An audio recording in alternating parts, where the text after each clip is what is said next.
আসসালামু বন্ধুগণ, আজকে একটা ভিডিও নিয়ে আসলাম। প্রতিবাদী ভিডিও যাকে বলে।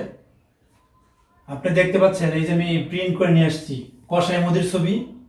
আর আমি সবচেয়ে বেশি পছন্দ করতাম এই যে মমতা, এই যে সাদা শাড়ি পরা এই শয়তানটাকে। আর সবচেয়ে বড় শয়তান উগ্রবাদী নেতা এই যে শুভেন্দু অধিকারী, এই যে কোনার ছবিটা। এনে চুরি করে গরু মাংস খায় মানুষের বাসা দিয়া, অথচ সে দাবি করে হিন্দু। আর মুসলমানগো সেদিন আপনার 3-4 দিন আগেও আপনার মুসলিমদের 100 বছর আগের মসজিদ বলে যে এটা নাকি আপনার আগে মন্দির ছিল, এই বইলা এই একটা গ্যাঞ্জাম লাগাই দেয়া 6 জন নিরহ মুসলমানকে হত্যা করছে কোপাইয়া এই মোদী সরকারের লোকেরা। উগ্রবাদী আচরণ। আবার আমাদের বাংলাদেশ দখল করবে এই শুভেন্দু অধিকারী বলতেছে।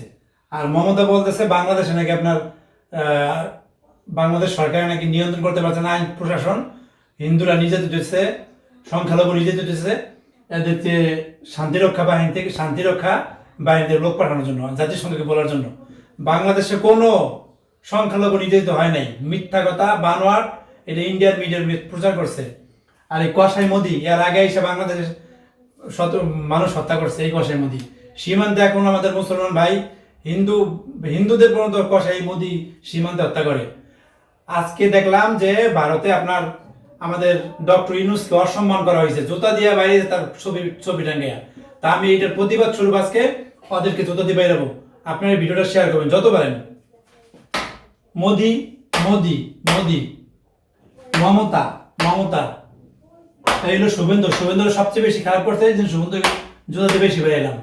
সবাই যে জায়গা থেকে বাংলাদেশের সার্বভৌমত্ব রক্ষার জন্য এক চুলো ছাড় নাই, কথাটা মনে রাখবেন। বাংলাদেশ এখন কিন্তু আগের বাংলাদেশ নাই, 16 বছরের বাংলাদেশ নাই। এখন সবাই হিন্দু বৌদ্ধ খ্রিস্টান সবার বাংলাদেশ। আমরা সবাই একসাথে বাংলাদেশকে রক্ষা করবো ইনশাল্লাহ।